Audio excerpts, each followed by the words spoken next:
Hallelujah.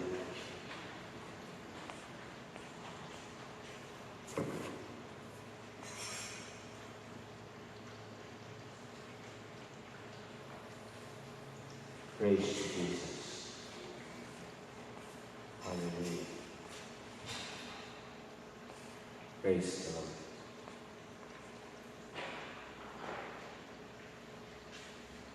Praise Jesus. Hallelujah.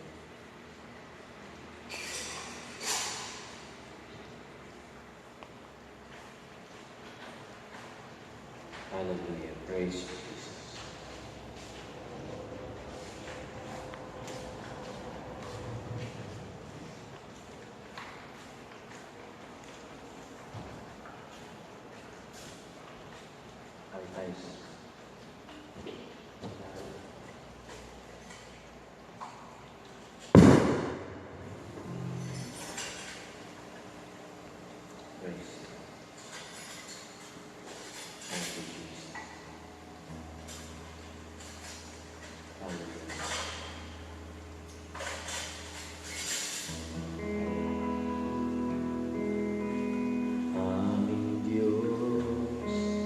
Dakila at walang katulad, Diyos na walang hanggan.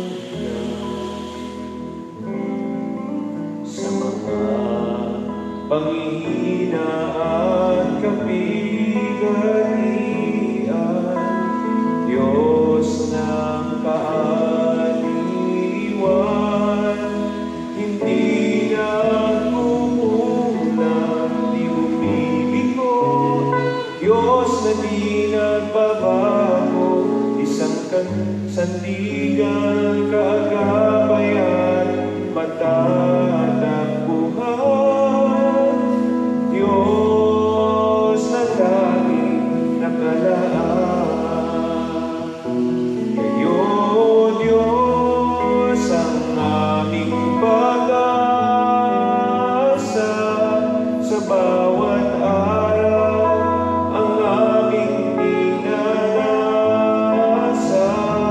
Sa aming buhay, bibigyan kaluguran, pararangalan iyong dakilang pangalan.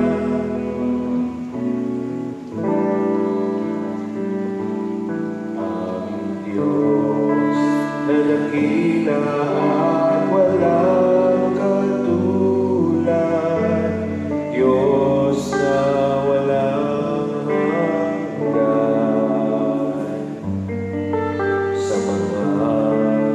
panghihina at kapighatian, Diyos ng kaaliwan. Amen. Hindi na uulang, di bumibigo, Diyos na di nagbabago, isang kaibigan, kaagapayan, matatagpuan. Diyos na laging nakalaan. Amen. Kayo, Diyos, ang aming pag-asa sa bawat araw, ang aming dinanasa sa aming buhay, bibigyan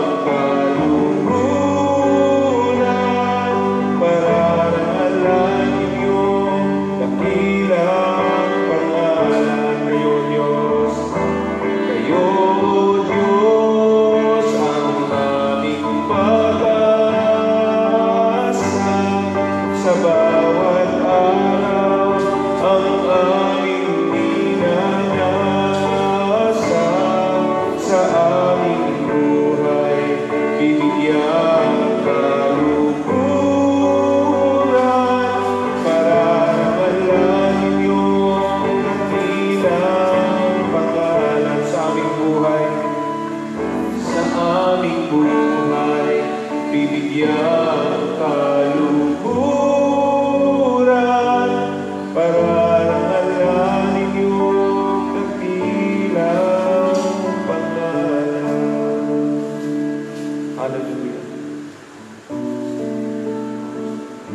Yan po ang aming kahilingan, O Diyos. Tulungan niyo kami na sa buhay na ito, mabigyan namin kayo ng karangalan. At ang paraan ng pamumuhay namin ay magpaalala sa mga tao na buhay ang Diyos. Na may Diyos na nagbabago ng buhay, merong Diyos na makapangyarihan. Ang paraan ng pamumuhay namin ay magiging paalala sa lahat na ang inyong Espiritu ay nasa sa amin. Hallelujah. Tulungan niyo po lalo ako, Panginoon, na ginagamit niyong magturo. Kaya niyong makita sa aking pamumuhay ang lahat ng aking itinuturo. Pamagitan ng inyong masaganang biyaya sa kapangyarihan ng inyong banal na Espiritu. Sa pangalan ng Panginoong Jesus. Amen. Sige po. Epeso. Pwede na ba mga may asawa? Sinabihan niyo ba yung mga may asawa na manood? Dumalo? May nanonood sa atin na Rod, ready tayo. Manda na tayong dalawa. Ephesians chapter 5, verse 21. Aral sa mga mag-asawa. Kaya yung lahat ng mga may asawa dyan at gustong mag-asawa, mag-aaral muna tayo. Kita nyo na? Sabay-sabay tayo. Mabasahin natin mula verse 21 hanggang 33. Pero hanggang 24 muna tayo. Tayo lahat? Magpasakop kayo sa isa't isa bilang paggalang kay Kristo. Mga babae, magpasakop kayo sa inyong asawa gaya ng pagpapasakop nyo sa Panginoon. Sapagkat ang lalaki ang siyang ulo ng kaniyang asawa, tulad ni Kristo na ulo ng iglesia na kaniyang katawan, at siyang tagapagligtas nito. Kaya kung paanong nagpapasakop ang iglesia kay Kristo, dapat ding magpasakop ang mga babae sa asawa nila sa lahat ng bagay. Tayo makakaupo na. Palagi kong tinatanong yan. Anong bagay ang hindi kasali sa salitang lahat? Meron ba? Nangati si Jane. Buti na lang single pa ako. Noong unang magkakasal ako, ang ikakasal ko ay abogado na Avon at saka isang businessman, anak ng militar. Nagka-counseling kami at tinanong ko yung babae. Sabi ko doon sa babae, okay, bago kayo magpakasal, meron akong tanong sa iyo. Halimbawa, biglang sabihin itong lalaki na ito, ang papangasawa mo, na tumigil ka sa pag-aabogado mo at ikaw ay manatili na lang sa bahay. Papayag ka ba? Ganyan.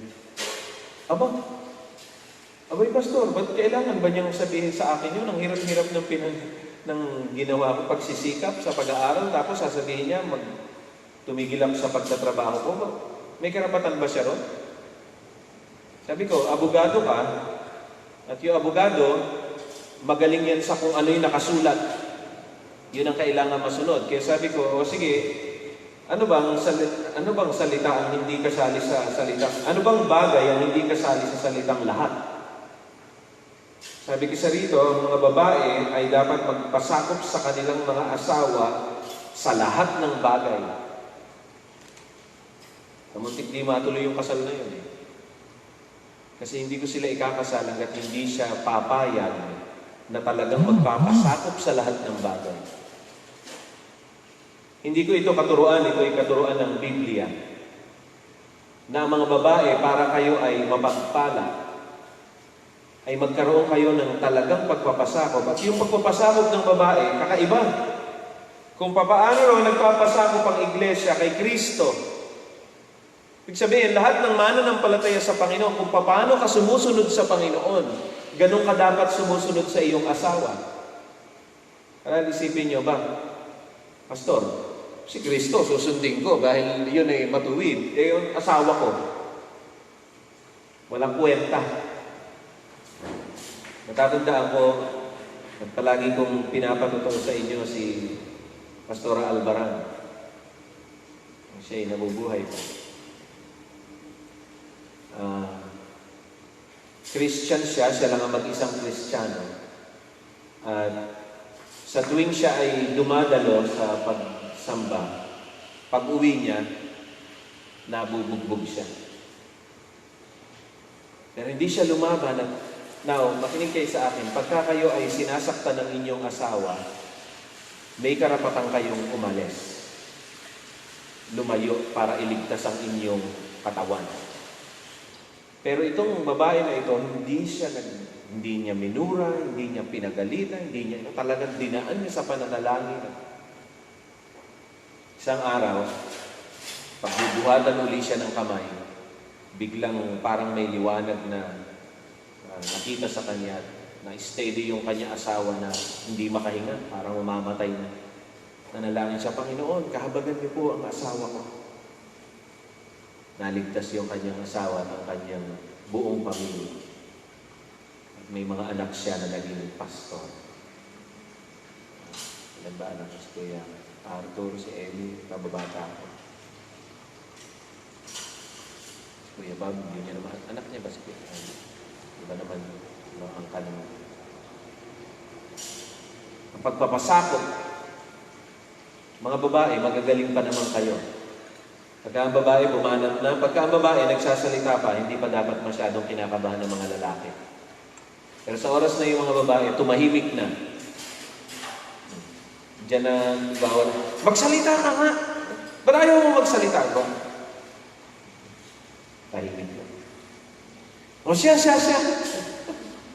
Okay na. Makinig kayo, tignan niyo yung sabi dito. Sapagkat ang lalaki ang siyang ulo ng kanyang asawa. Ngayon sabihin niyo, Pastor, paano kung yung asawa ko ay walang kwenta? Sa aklat ng unang Pedro, Kapitulo 3. Unang Pedro, Kapitulo 3. Page 263. Sabi rito,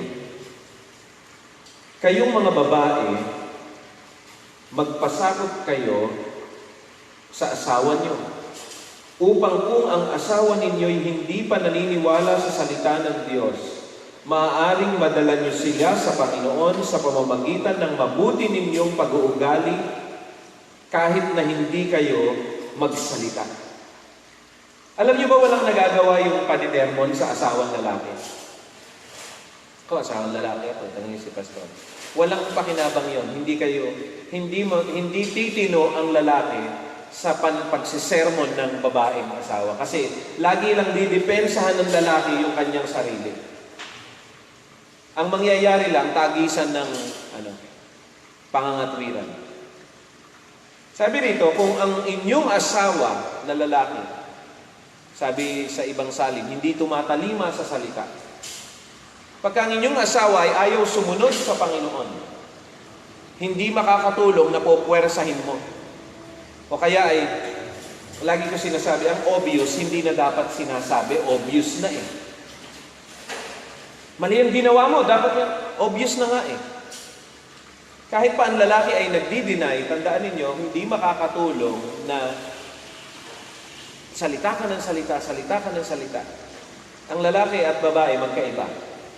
Ang babae sa isang araw, gumagamit yan ng 2 times more words kaysa sa mga babae. Ano yan? Base yan sa scientist. No? Sa pag-aaral. Talagang ang babae, mga ano talaga kayo? Mahilig talaga kayong magsalita. Kaya nga, ang itinuturo sa atin ng Biblia, mag-aral naman kayo na bawasan ng pagsasalita. Dahil mas, ano raw rito? Mas maaakit mo siya sa Panginoon. Pagka nakita niya, ano yung nakikita sa mga babae? Ang iyong mabuting pag-uugali kahit hindi ka na magsalita. Verse 2, sapagkat nakikita nilang may takot kayo sa Diyos at malinis ang pamumuhay niyo. Nakakahiyang sabihin, pero women should Lead by example, not by words. Ang mga babaeng asawa ay dapat parang, pag binabasa ko ito, parang parang pinapalagay na yung lalaki ay bata. At pagka matututo siya, pagka nakita na ikaw ay maamo, mapagpakumbaba, pag nakita niya na ganun ka, mas lalo siyang mag-a-adjust. At alam ko, minsan niisip natin asawa, hindi po yung asawa ko. Pagka ganun, lalo ako sasakalin yan. Verse 3. Kung gusto ninyong maging maganda, huwag sa panlabas lang tulad ng pag-aayos nyo ng buhok na nilalagyan ng mamahaling alahas at nagsusuot ng mamahaling damit. Tingnan mo nga kung may gusto pumasok.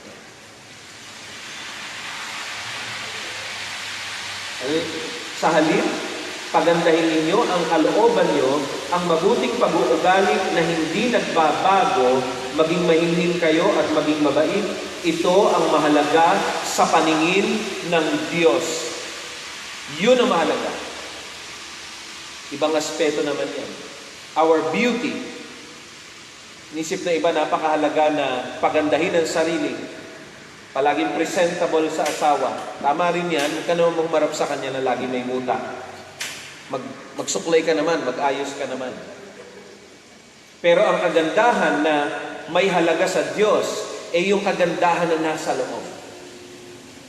Sa Diyos, tandaan nyo, sa Diyos, may halaga sa Diyos yon, yung kagandahan na natatago, yung sa kalooban, yung pagiging mabait, yung pagiging mapagpasakop. Wala namang halaga sa asawa ko yun eh.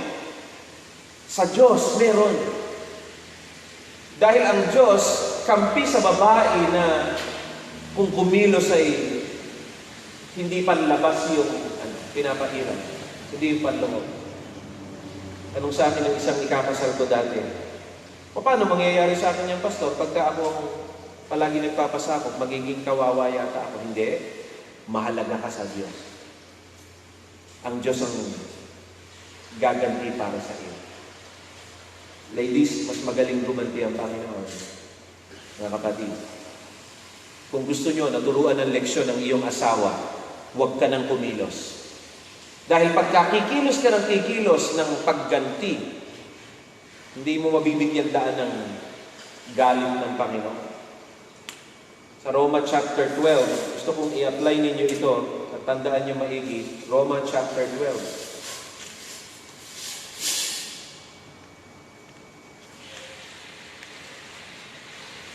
Sabi sa akin minsan, Pastor, pwede naman i-apply yan sa asawa? Oo naman.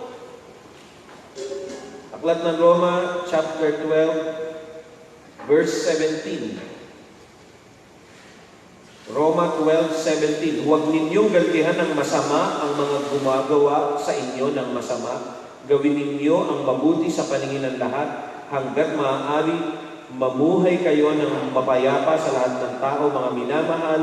Huwag kayong maghihiganti. Ipaubaya ninyo iyan sa Diyos sapagkat sinabi ng Panginoon sa kasulatan, ako ang maghihiganti, ako ang magpaparusa. Kahit asawa natin, kayang balikan ng Panginoon. Lumagay ka sa isang tabi. Lord, asawa kang babae, Panginoon, nakita niyo yung ginawa na asawa ko. Mahal ko siya. Pero ako'y nasaktan, ako'y nahihirapan. Panginoon, bigyan niyo nga ng leksyon. Palagay ko, mas makakatulong yon at mas magiging madiin doon sa lalaki kaysa kung ikaw yung gusto mong gumante at magpamutha. Lumuhod ka sa Panginoon. Kung iiyak ka, umiyak ka sa harap ng Panginoon. At pagka nakakita ang Panginoon ng babaeng umiiyak, mga kapatid, ginawa nila kay Rahab yan. Ginawa na hindi maganda, minaltrato. Narinig ng Panginoon na umiiyak. Nandoon sa disyerto, sa aklat ng Genesis, yung alipin ni Sarah at ni Abraham. Narinig ng Panginoon yung babae. Nakita ng Panginoon yung babae. Sabi ng Panginoon, okay, sige. Dahil dyan, huwag ka mag-alala. Pagpapalain kita, pagpapalain ko ang anak mo. Pasasaganain ko kayo. Yun na, yung lahat ng mga kumikilala na sila ay mga Muslim. Mga lahi lahat ni Ismael yon. At ng nanay niyang si Rahab. Hagar. Hindi Rahab, Hagar. Pagka kayo ay umiyak sa harap ng Diyos, ladies, tandaan niyo yan. Huwag sa Facebook. Huwag na kayo mag-send nung iyak na iyak, dalawang luhan, nakadikit, parang muta na pahaba eh. Sa Panginoon kayo umiyak, ladies. Tinitiyak ko sa inyo, may mangyayari nyo. Makikita mo, baka ikaw pa magmakaawa sa Panginoon. Lord, tama na. Okay na po, Panginoon, okay na. Nabigyan nyo na ako ng hustisya. Kahabagan nyo yung asawa ko. Sa Panginoon kayo umiyak, ladies. Huwag kayong sumigaw sa asawa, huwag kayong magsalita ng kahit ano. Dahil pag nagsalita ka rin ng pangit laban sa kanya, kahit siya yung may ginawang mali, accountable ka rin sa Diyos. Dahil ang Diyos nung ginawa ng mali, hindi siya nagsalita ng kahit ano. Tumahimik lang ang Panginoon, pinaubaya niya sa Ama na marunong humatol.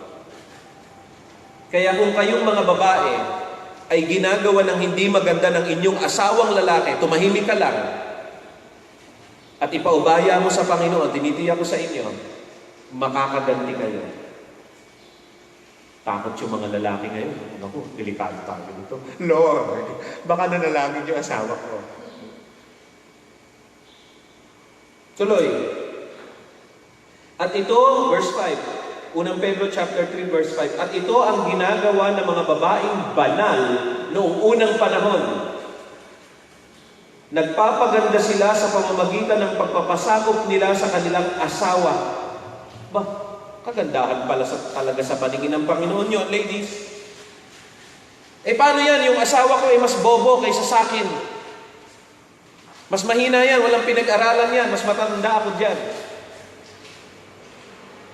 Kung gusto nyo magpaganda sa harap ng Panginoon, pakita nyo sa Panginoon, nagpapasakop kayo sa asawa. Kahit na ang idea nyo ay mas maganda. At sa pag-aasawa na ni Pastor, piling ko, laging ang idea ng babae ang mas maganda.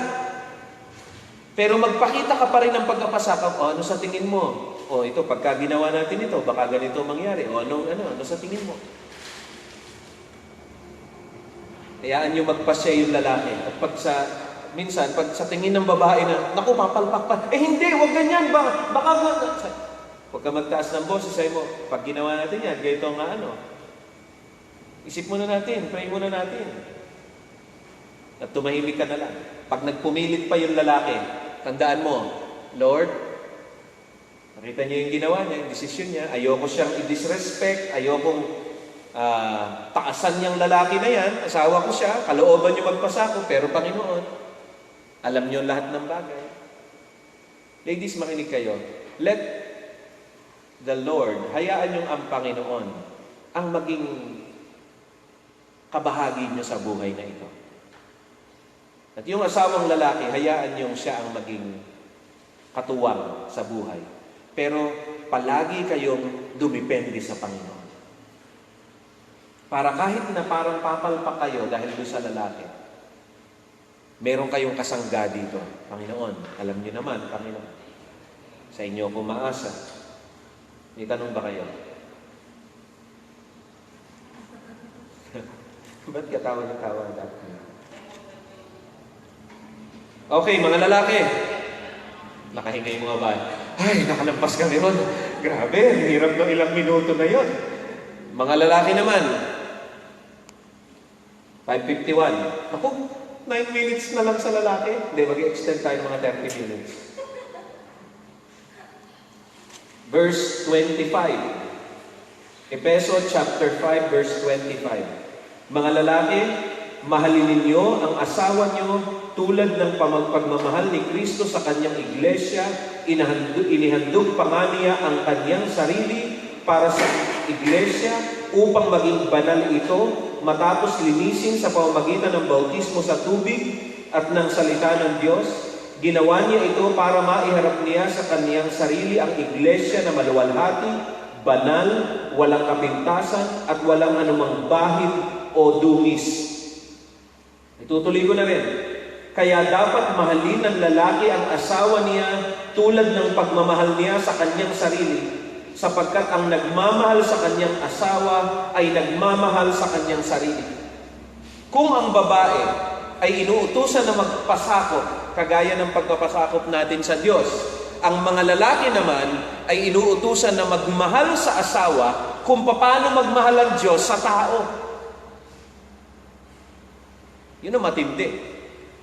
Yung pag-ibig mo dapat ay hindi pag-ibig na lang ng isang natural na tao. Ang pag-ibig mo ay kagaya ng pag-ibig ng Diyos. Ano sabi ron? Na ang Panginoon, ibinigay niya nga yung sarili niya para sa iglesia niya.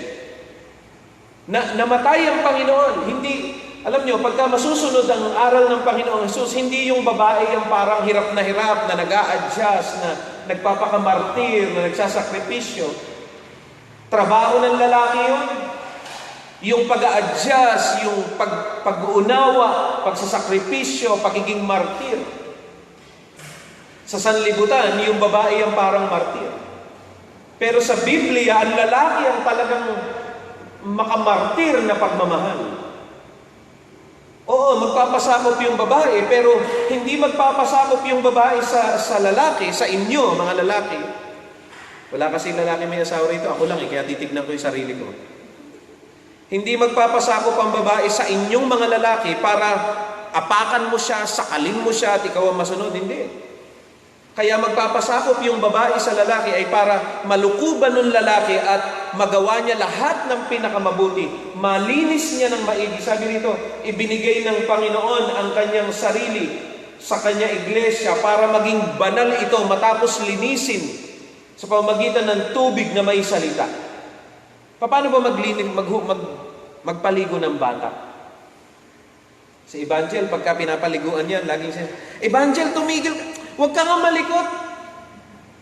Para malinis ka ng maigi. Parang ganun yun. Gusto ng Diyos, yung babae ay permis ka lang, magpasakop ka. Kasi ang gusto ng Diyos, yung asawang lalaki, gagawin niya lahat para yung babae ay maipresentang malinis.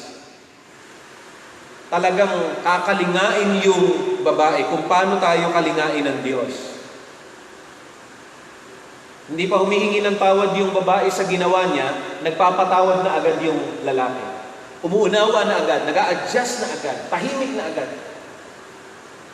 Kailan nyo kayong matagal ng Christian? Kailan kayo sinabihan ng Panginoon nung kayo ay nagkamali?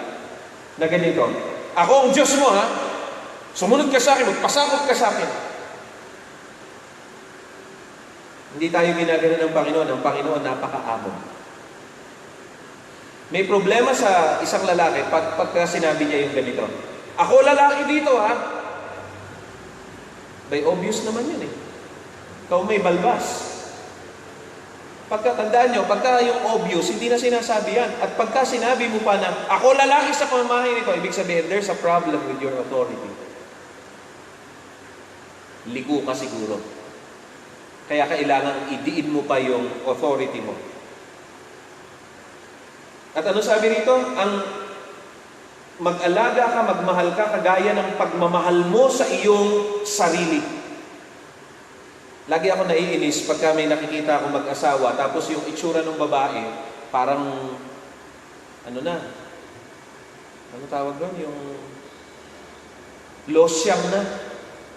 Tapos yung lalaki talagang matipuno, talagang may sunglass, na ganda yung bihis. Tapos yung babae, naka-duster na lang doon sa gilid. Mukhang kawawa. Kaya pag nagkakasal ako, sinasabihan ko yung mga lalaki, bigyan mo naman ng budget yung babae. Makabili naman ng make-up. Pabilihin mo naman, nipis-nipis na ng kilay, palagyan mo naman ng eyebrow. ang patunay na ang lalaki ay may dangal, pagka tinignan mo yung asawa niyang babae, ano itsura? Now, ibig sabihin, totoo yun, may mga babae na payatin talaga. Pero wag naman yung payatin na mukhang patay. Yung payatin naman, palaging sinasabi ng mga lalaki, papasakal na ako. Nais ko sabihin na dapat talaga handa kang gawin yon kung mag-aasawa ka na. Kasi ang Panginoong Jesus, nung nagsabi siya na mahal niya tayo, ang naging resulta nun, kamatayan talaga. Mga lalaki dapat marunong magsakripisyo para sa asawa. Hindi yung parang sa tingin mo, kahirapan yung mag-adjust para sa asawa. Yan, napakahirap sa mga lalaki yan. Yung mag-a-adjust ka. Hindi mo pag-a-adjustin yung asawa. Eh, sabi, pastor, kala ko ba magpapasakop siya? Oo, magpapasakop siya. Pero bago mo pa siya paghanapan ng pagpapasakop, maghanap ka muna ng pag-a-adjust sa sarili mo. Mauna ka muna. Kasi ang Diyos ang naunang umibig sa atin. Amen? Ang Diyos ang unang nagpakumbaba. Amen? Ang Diyos ang unang nagsakripisyo para sa atin. Amen? So yung asawang lalaki dapat mauuna sa pagpapakumbaba. Mauuna sa pag-a-adjust. Mahirap yung tungkulin ng lalaki kasi ang huwara natin sa gagawin natin ng Diyos. Tuloy tayo rito. Verse 29 to 30. Walang taong nasusuklam sa sariling katawan. Sa halip, pinapakain niya ito at inaalagaan. Ganito rin ang ginagawa ni Kristo sa ating dahil bahagi tayo ng kanyang katawan na tinatawag na iglesia. Dapat yung mga babae inaalagaan na mabubusog. Dahil katawan mo yan. Hindi siya pinababayaan. Meron akong babala sa mga lalaki. Pumunta kayo sa unang Pedro. Chapter 3 rin ulit. Verse 7. Unang Pedro chapter 3 verse 7. Kayo namang mga lalaki, pakisamahan ninyong mabuti ang asawa niyo. Dahil ito ang nararapat bilang isang Kristiyano. Igalang niyo sila bilang mga babaeng mas mahina kaysa sa inyo. Dahil binigyan din sila ng Diyos ng buhay na walang hanggan katulad niyo. Kapag ginawa niyo ito, sasagutin ng Diyos ang mga panalangin niyo. Sa malalim na salin, sabi, gawin mo ito upang huwag maantala, huwag mahadlangan ang iyong mga panalangin. May mga lalaki minsan lumalapit sa akin, Pastor, may problema ako sa ganito, may ganyan, Pastor, parang tagal ko nang pinagpe-pray yung ganito, walang katugunan. Sabi ko, kumusta ka ba sa asawa mo? Maunawain ka ba? Kasi there is a direct relationship dun sa pagtugon ng Panginoon sa mga panalangin ng mga lalaki sa paraan ng pakikitungo nila sa kanilang asawa. Tandaan nyo yan. Mga babae, matuto kayo magpasakop, pero yung mga lalaki ay dapat marunong, ano sabi rito? Makisama, igalang nyo sila. Mas mahina sa iyo yan pag nag-boxing kayong dalawa, maliban lang kung ang asawa mo ay si Ani Batong Bakal. Pero kung sabi ni Dad, matibay rin ako, Pastor. Di Batong Bakal din ako. Pero madalas, pagdating sa physical, yung lalaki ang inikilala mas matibay. Sabi ng Panginoon, igalang mo siya. Mas maliit ba siya? Huwag mo siyang apakan. Igalang mo. Mas mahina ba siya? Igalang mo siya. Bakit? Pareho lang kayong binigyan ng buhay na walang hanggan. And take note, men, wala kasing lalaking rito. Mga lalaki, may asawa. Rick, makinig ka. Kung gusto mong mag-asawa, matuto kang magpakumbaba. Sabi niya, Pastor, binanggit niyo pa. Matuto kang umunawa para yung prayer mo. Sino pa ba ang mga lalaking nakikinig dyan? Melchizedek, tawagin ko kayong lahat ngayon. Pastor Altur, Rod, Rod, ako nagkasal dyan kay Rod manda ka. Nasa Saudi yan. Kung gusto natin na huwag mahadlangan yung mga prayers natin. Ngayon, alam nyo na, bakit ang tagal matugon ng prayer ko? Pastor, ang tagal na, no? Tignan mo kung paano ka makitungo sa mga asawang babae. Ayan, si Pastor Hector. Amen, very good. Nasa Korea naman nun. And men, mga binata, nais kong ituro sa inyo, ganun din yun. Gusto mo maging mabilis yung pagtugon ng Panginoon sa mga panalangin mo, mga binata?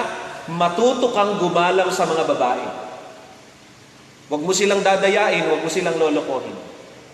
Matuto kang mag-alaga sa mga babae. Dahil ang Diyos, ladies, makinig kayo sa akin, kampi ang Panginoon sa inyo. Hindi nyo na kailangan mag-emote. Hindi nyo na kinakailangan umarte sa asawa na pasunurin sila. Kampi ang Panginoon sa inyo. Dahil kayo, mas matibay kayo, actually, gusto kong ituloy yan, bukas ko itutuloy. Bakit mas pinahalagahan ng Diyos yung paglikha sa babae? Babalikan natin sa umpisa. Tutuloy po natin bukas, to be continued. Sabi ni, pasok na lang. Sige, tayo tumayo, tayo manalangin. Sabihan niyo yung mga babae at lalaki, mga may asawa, makisama sa devotion bukas para marinig ang pag-aaral na ito. Manaming Diyos, turuan niyo kami at tulungan na ang pamumuhay bilang mag-asawa ay hindi isang pahirap o kalabisan, kundi ito'y marangal, masaya, at puno ng pagpapala kapag ginagawa ayon sa inyong pamamaraan. Tulungan niyo po kami, lalo na po ako na ginagamit niyo sa pagtuturo. Makita nawa sa aming mga lalaki ang pag-unawa, pag-a-adjust, pagmamahal, pagkalinga. Huwag sanang friendly kami at yung mga babae ay napapabayaan. Tulungan niyo kami. Makita namin ang kanilang pangangailangan. Salamat po, O Diyos, sa inyo lahat ng papuri sa pangalan ng Panginoong Jesus. Amen. Bukas po, tutuloy natin.